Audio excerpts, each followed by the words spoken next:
Assalamualaikum warahmatullahi wabarakatuh. Saya Desi Rahmadana akan mempresentasikan makalah kami yang berjudul Mukjizat Al-Quran, disusun oleh kelompok 9 yang beranggotakan Desi Rahmadana, saya sendiri, dan Elsa Fijria Cynthia Hermaning Tias. Adapun pembahasan kita pada kali ini, yang pertama, kita akan membahas tentang definisi dan makna mukjizat Al-Quran. Yang kedua, fungsi dan tujuan mukjizat Al-Quran. Dan yang ketiga, aspek kemukjizatan Al-Quran. Pengertian mukjizat menurut bahasa berasal dari kata i'jaz, adalah isim masdar dari ijaza yu'jiju i'jazan, yang mempunyai arti ketidakberdayaan atau keluputan, atau nakim al-hajm. Kata i'jaz juga berarti terwujudnya ketidakmampuan. Dinamai mu'jiz bila kemampuannya melemahkan pihak lain amat menonjol sehingga mampu membungkam lawan, maka ia dinamai mukjizat. Pengertian mukjizat secara istilah adalah penampakan kebenaran pengklaiman kerasulan Nabi Muhammad SAW dalam ketidakmampuan orang Arab untuk menandingi mukjizat Nabi yang abadi, yaitu Al-Quran. Jadi, kemukjizatan Al-Quran berarti kelemahan manusia baik secara individu atau kelompok untuk mendatangkan serupa dengan Al-Quran itu. Maksud mukjizat Al-Quran bukan semata-mata untuk melemahkan manusia atau menyadarkan mereka atas kelemahannya untuk mendatangkan semisal Al-Quran. Karena hal itu telah menjadi maklum bagi orang yang berakal. Akan tetapi, tujuan sebenarnya adalah menjelaskan kebenaran Al-Quran dan Rasul yang membawanya. Mukjizat Al-Quran merupakan sebuah keunggulan, kekuatan, keistimewaan Al-Quran yang menetapkan kelemahan manusia baik secara berpisah-pisah maupun berkelompok-kelompok untuk mendatangkan sesuatu hal yang serupa atau yang menyamainya. Dan ini bukan berarti melemahkan manusia dengan pengertian melemahkan yang sebenarnya. Artinya ia memberikan pengertian kepada mereka tentang kelemahan mereka untuk mendatangkan sesuatu yang sejenis dengan Al-Quran, menjelaskan bahwa Al-Quran ini hak dan Rasul yang membawanya adalah Rasul yang benar. Fungsi dan tujuan mukjizat Al-Quran. Mukjizat berfungsi sebagai bukti kebenaran para nabi dalam menyampaikan firman Allah. Meskipun dari segi bahasa berarti melemahkan, namun dari segi agama ia sama sekali tidak dimaksud untuk melemahkan atau membuktikan ketidakmampuan yang ditantang. Di antara fungsi mukjizat adalah meyakinkan manusia yang ragu dan tidak percaya terhadap apa yang dibawa oleh nabi tersebut. Mukjizat ini selalu dikaitkan dengan perkembangan dan keahlian masyarakat yang dihadapi tiap-tiap nabi. Adapun tujuan ijazul Quran itu banyak, di antaranya yaitu yang pertama, membuktikan bahwa Nabi Muhammad SAW yang membawa mukjizat kitab Al-Quran itu adalah benar-benar seorang nabi atau seorang rasul Allah.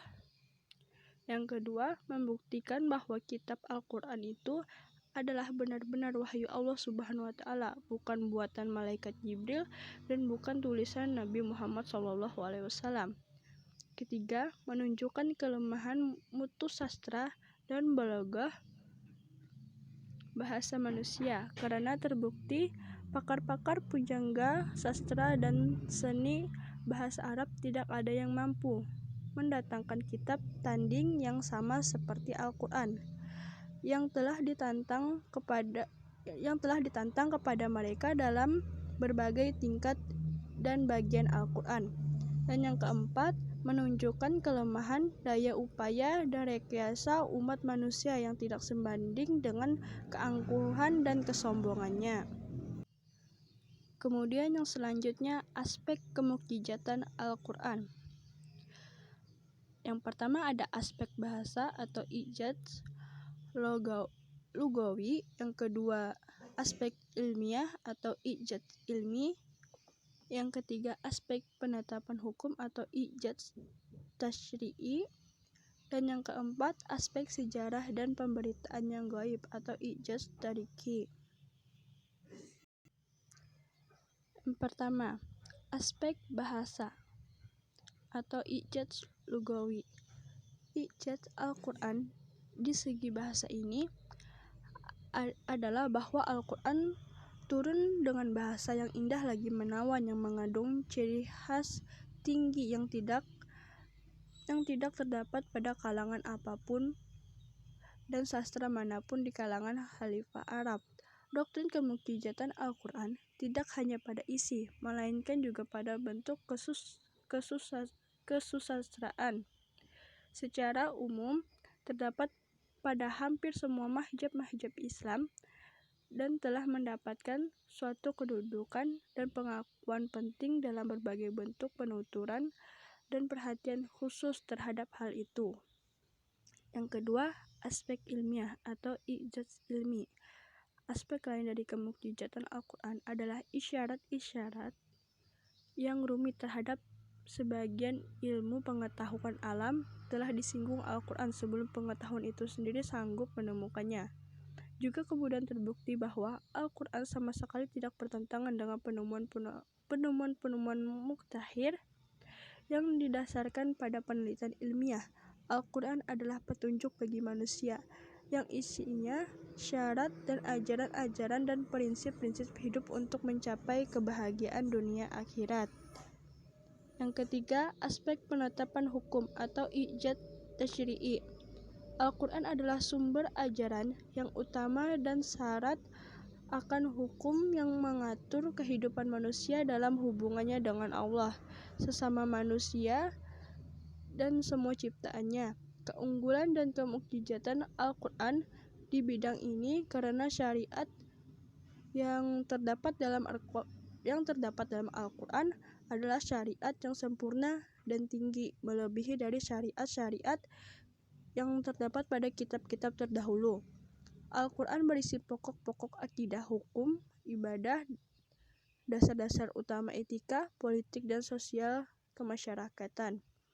Al-Quran mengatur cara bermasyarakat yang baik serta meletakkan dasar-dasar kemanusiaan yang lebih lurus dan murni. Keempat, aspek sejarah dan pemberitaan yang gaib atau ijaz tariki. Surat-surat dalam Al-Quran mencakup banyak berita tentang hal gaib. Kapabilitas Al-Quran dalam memberikan informasi-informasi tentang hal-hal yang gaib seakan menjadi prasyarat utama penopang eksistensinya sebagai kitab mukjizat.